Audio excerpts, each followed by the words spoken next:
Oh, the weather feels perfect today. Not too hot, not too cold, right temperature. The sky actually looks really good too for a shot. It's too bad I don't have the drone. Can you guys actually believe it's almost been 1 month since I brought up that issue with DJI? It hasn't been exactly 1 month since I sent it off, but just to show you how long I guess it takes when they are not on their game, so to speak. It makes me wonder if they actually think of the long term in terms of the customer service. I mean, again, just from reading the history and so forth, it has a really poor track record. So I guess I showed you guys based on, you know, facts and stuff like that. It's pretty consistent. It's not an isolated case, and they're just not improving in many ways.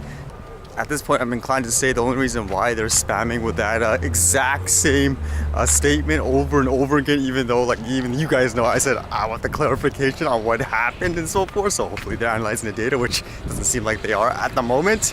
It makes me think they're just doing it basically just for PR reasons. Because if you're someone who didn't keep track of it right away, if you're too lazy, you'll probably read that comment and say, oh, look, they're trying to help. In reality, like, they're not. Well, it's just kind of interesting to document so far. Although I still think my theory is correct for one of the reasons why they talk to a robot, which they actually were too afraid to answer by the looks of it, even though it was a pretty straightforward question.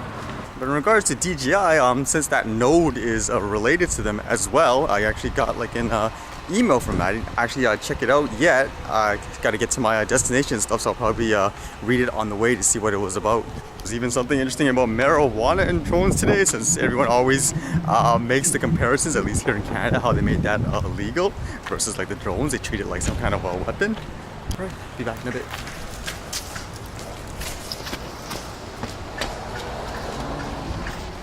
Right, that is done for the day. That was kind of interesting.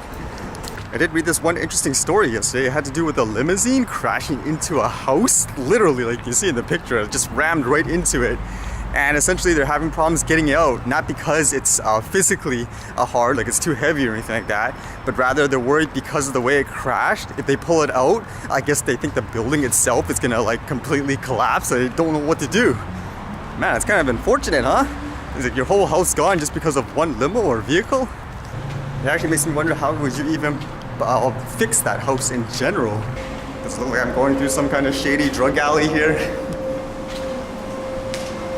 I guess we're too afraid of people flying toy drones in the house that we forgot about limousines crashing into houses. That's just my example. And those are isolated incidents. I mean, prepare for them on a case-by-case basis, in my opinion. There was this one funny news related to drones I read. It was something to do about in California. Apparently they're making it illegal to transport marijuana through drones. At least that's what all the articles say. So I guess the joke for a lot of people is you can consume it, but for some reason you can't transport it that way. It says here, transportation may not be done by aircraft, watercraft, rail, drones, human-powered vehicles, or unmanned vehicles.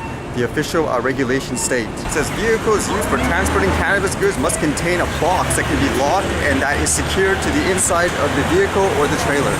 So if I'm not mistaken, that would count as anything like, say, an autonomous car, for example, not just drones. I'm guessing it's for security reasons, like for transportation and all that. Holy cow, the light's dying a lot faster now, which is expected, more towards the winter time.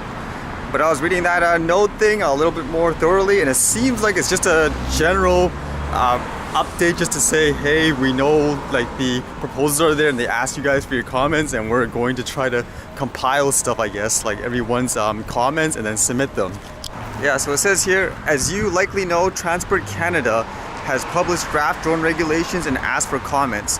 We are taking the time to evaluate these draft regulations and suggest changes where necessary. We will share with you our thoughts and suggested change as soon as possible.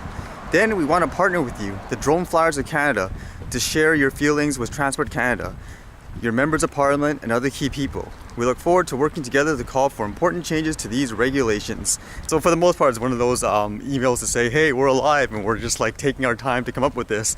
It makes me wonder how this one works actually. Is it going to be like a template email again? Like you click it and it automatically sends it to Transport Canada?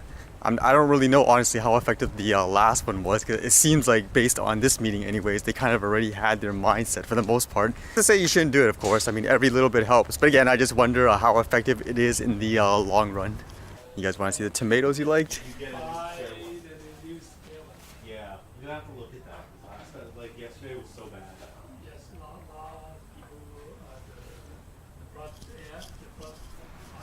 That's pretty huge, actually. That's kind of cool to hear that you guys study martial arts as well. Speaking of which, time to get that done. Alright, there goes all the light. Actually, today, for some reason, while walking in downtown, I was thinking of the lighthouse.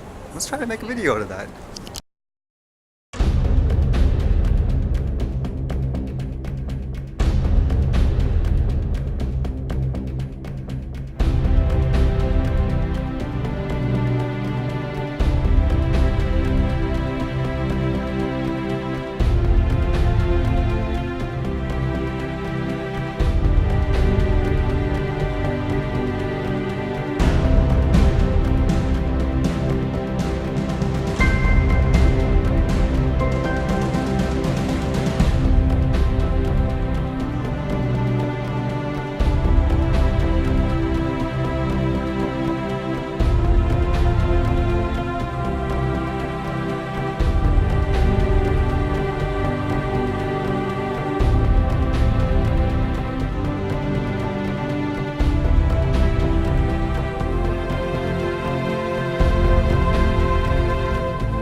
Right, see you guys later.